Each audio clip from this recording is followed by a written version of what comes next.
Welcome to Uriah Heep, the Magician's Podcast. I'll be covering every studio song the band has recorded and every bonus track that I can find. Each week we'll go over a new song from the beginning to where they are currently, and as they keep adding albums, I'll keep adding shows. Let the deep dive party begin. In the magic garden, some were singing, some were dancing.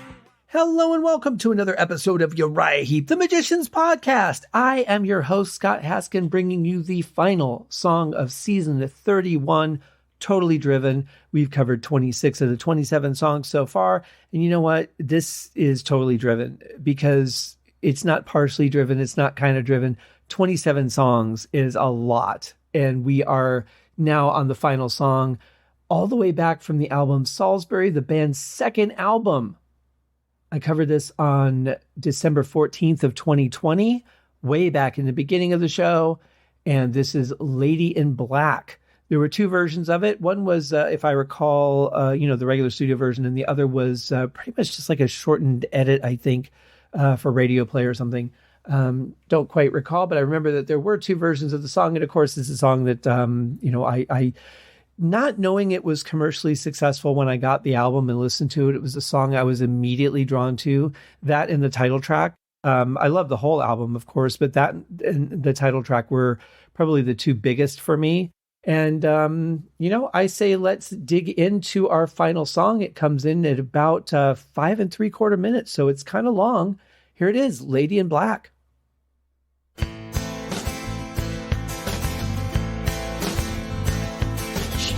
Well, right off the bat, it does have the feel of the original one. Just really nice acoustic strumming, very simple. There isn't so much effect on the snare as there was in the original. You're not hearing that slap reverb coming in afterwards on the snare. And it sounds like there's an extra kick, unless the one in the original song was so quiet on every take that I never heard it, which I would think is next to impossible. Sounds like he's throwing an extra kick in there. Not bad at all. It works just fine, but definitely noticeable when this is, kind of such a popular song. But like I said, as an individual musician, you're playing a song, you got to throw in a little bit of yourself in there. Came to me one morning, one lonely Sunday morning, her long hair flowing in the midwinter wind. And I know not how she found me, for in darkness I was walking, and destruction lay around me, from a fight I could not win. It would be so easy to just memorize the song as it was recorded in the studio. I mean, you've got the album, you can listen to it an infinite amount of times and just replicate what was there. I like that Bernie has been throughout this album putting his own stamp on these songs. He's singing them his own way. I don't know on this one. I kind of feel like he's almost trying too hard to go out of his own way to make it different instead of just what might be naturally. It's like every phrase is different. And there are singers that will do that in general, but I haven't gotten the sense that he's like that on the other songs.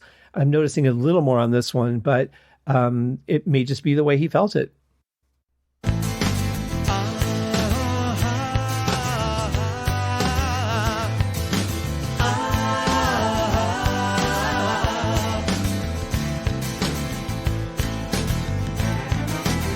Definitely sounds like our female backing vocals are back, which could work really well for this song. And obviously here sounds like our cello is back. Whether, again, this was a live player or fill, I'm not sure. But it sounds really good so far. Let's see how it goes. This would be replacing the bass part that we heard in there, because the bass is not playing root notes. The bass is actually being very adventurous, which is interesting. It's almost acting as a second lead.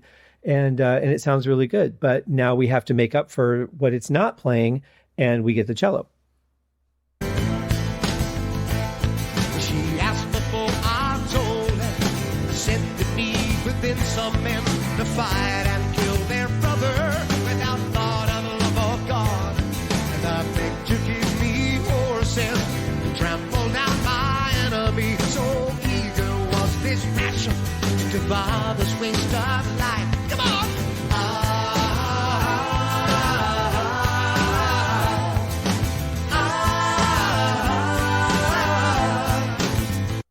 See, that come on is something I would, you could feel it in the moment and you could say that. Bernie's done a lot of gigs up to this point. Certainly could be feeling the stage, but I would think of that more of the live application. But what I like is the way that this chorus, and I mean, I have to call it a chorus because it's the closest we get. There's no lyrics to it, but it is a repeated vocal pattern. I like the way that they're kind of fading in and out of it instead of just, singing the line. It just feels a little bit more ethereal this way. But you would not think of battles that pieces meant to animals, so easy to begin, yet impossible to win. For she, the mother of all men, counseled me so wisely then. I feared to walk alone again, and asked if she would stay.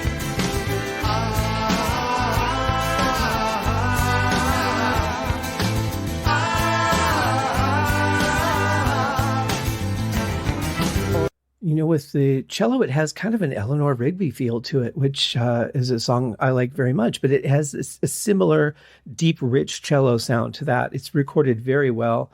I like the way that it's blended in with the guitars. The guitars are really basically just the rhythm of the song. They're not they're not focused instruments. They're just there to kind of be the vehicle. And now what we're hearing on the drums, for those of you who aren't drummers or aren't familiar with the term, it's called a flam on the snare drum. So he's hitting the kick. When he hits the snare, you hear two hits, one and then another one almost right away. That's called a flam. So the sticks are dropped basically one slightly ahead of the other one, and they land just that way, slightly ahead of the other one. So most times you would hear just like they would hit at the same time, and you would just get a louder snare sound. But this is one after the other, so it gives kind of almost like a march feel to it. Oh, lady, lay your hand out right. Let me rest here at your side. Have faith and trust in me, she said. Fill my heart with light. There is no strength in numbers. Have no such misconception. But when you be assured I won't be far away. Yeah!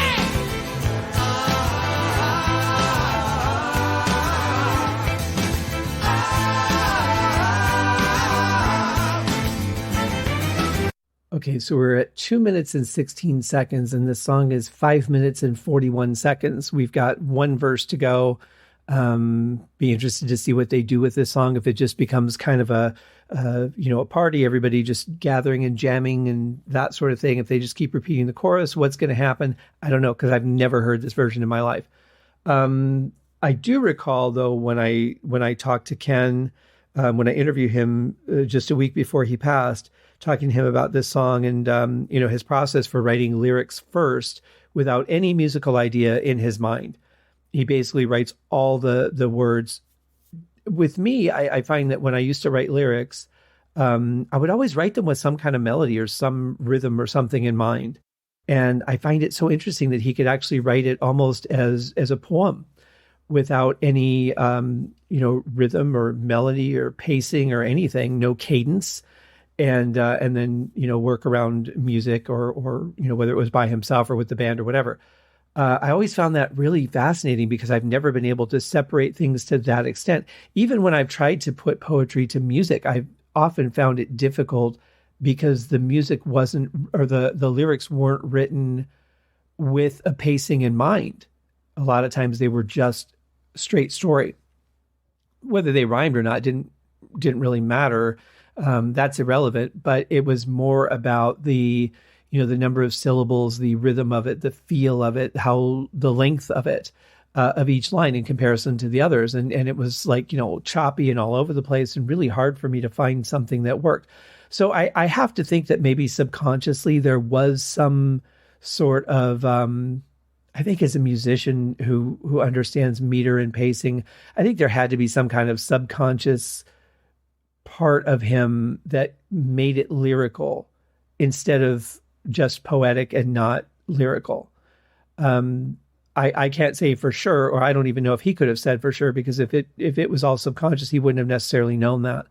But I have to think that because his words always work so well with music, there had to be some sort of element of here's what will work lyrically. the number of words, the syllables, whatever it might have been. It's hard to imagine that there wasn't some kind of element of that. Cause having spoke, she turned away. Though I found no words to say, I stood and watched until I saw her black cloak disappear. My labor is no easier, but now I know I'm not alone. I find new heart each time I take on that windy day. So if one day she comes to you, drink deeply from her words, so wise she courage from her as your pride, and say hello for me. That's really interesting because the original was almost casual. Just, if you see her, say hi from me. Very casual. And this is obviously really, at the end, he's like really sensed that they had some kind of connection that was very strong, meant a lot to Bernie as he's the storyteller. Yeah, pretty fascinating. And then a nice lead in on the strings to whatever's going to come next.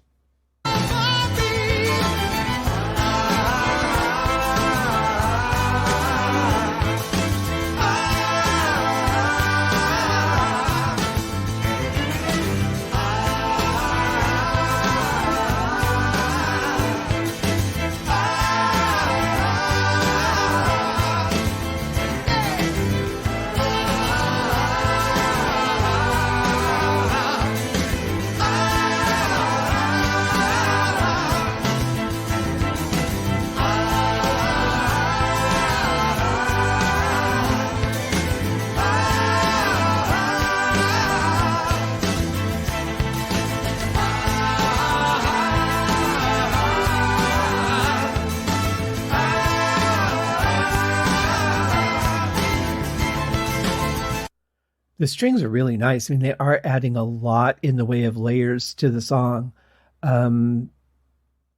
Vocally, of course, it's very much like the song is just going on much longer. That repetition, but the strings are really making it interesting.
Don't know if if it was Scottish or Irish. I don't really know that much of the differences between their kind of music. Almost medieval, I think would probably be a better term for it. But it had an interesting feeling to it. It was a nice change for the song. And then when everything comes back in, it seems so much more powerful, doesn't it?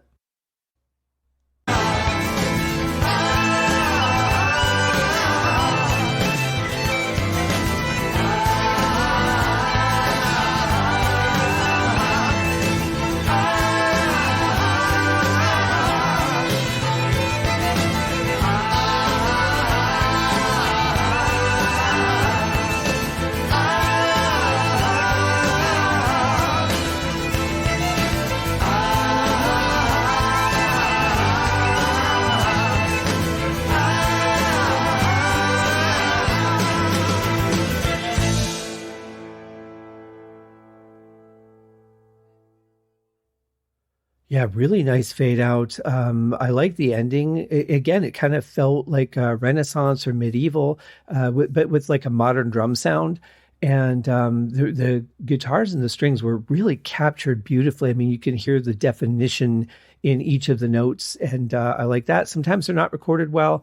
This recording is absolutely fantastic, beautifully mixed, very nice volume between the guitars and the strings.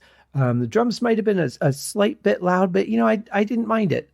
Vocals, of course, were fantastic. It was nice to hear a different kind of bass line.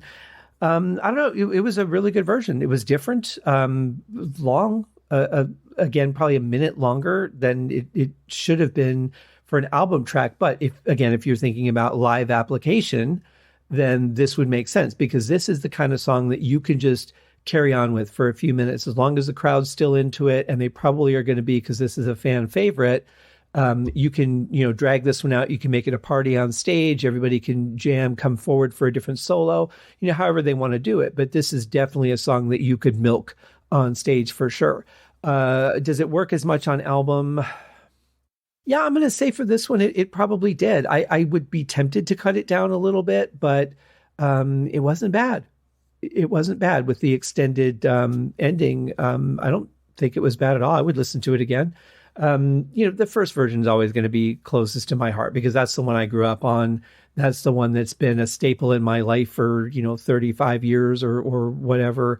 Actually, what am I, 50 now? I think I was 13 or 14 when I first heard the song. So what is that, like 36, 37 years?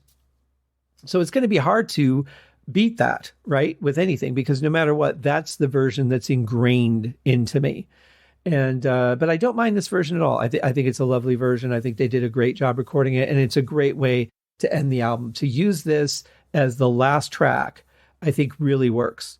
And, kudos to the arrangement on this album. I think the song order was really good. It's tough with this many songs. It's hard with 8 songs to figure out the song order sometimes. A lot of times that was decided by how long the songs were and how much you could fit on each side of an album, or the cassette when albums went away.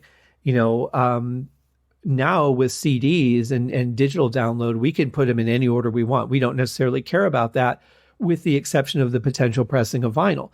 Now, what I've seen some bands do, like Deep Purple, they'll have like 4 vinyls in a set because that's what they can fit based on, the length of the song or whatever, or it's just a record company ploy. I don't know. But it certainly does lend a challenge if you're going to press vinyl, because now you're working with restrictions, again, that we haven't been working with for a while.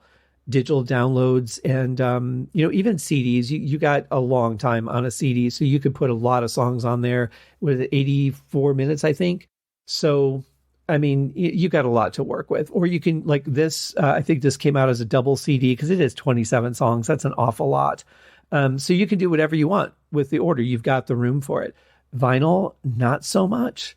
So it is interesting to see all that. But I think that this album, this whole experience has been a lot better than I thought it was going to be. I didn't think I would have much to say. I'm like, well, I already said this in the last episode, and I probably did repeat myself on a lot of things, but that's because really it just validates what I was thinking the first time, because I'm coming to the same conclusion listening to a different version of the song. So if I repeated myself, I must really feel that way, right? So it really just kind of validates more than anything else a lot of the things that I said in the initial reviews of those episodes. And like I said, the show notes have the links to every single initial review. So go check those out if you want as well. They were all fun. If you like the song, it's probably worth checking out. If you didn't like it, it might be worth checking out to see if you like the original better. But I think there's some very classy remakes on this album. I'm still shocked there's so many. That's a lot for a self-cover album. I mean, self-cover albums themselves are kind of rare. It's not that often that a band will re-record more than 1 or 2 of their songs at best. But 27, that's a lot. But it's been fun. And we still have 12 songs to go on our next season, which starts tomorrow. We're going to get into the album celebrations. And a lot of these songs that are on here, we've just covered. So these will be 4th. There might be 1 or 2 that are the 5th time covering them. So we'll see what we find. But thank you guys for joining me for this season. We'll be back tomorrow to start the next one. Cheers. Thank you for joining me on this episode of Uriah Heep, the Magician's Podcast. If you have enjoyed this show, please consider going over to Apple Podcasts or your favorite podcast outlet, leaving a rating or a review. Be sure to subscribe to make sure that you are notified when new episodes are available. Please be sure to share this podcast with your fellow Uriah Heep enthusiasts and anyone who you think would like Uriah Heep, which should be everyone. And if you are so inclined, please feel free to contribute to the Patreon account. And if you are not a Patreon subscriber, you can also pay through the PayPal link on the website listed in the show links below. I would also like to thank Uriah Heep for their very generous support of the show, and thank you guys for listening. We'll see you in the next episode. Happy days!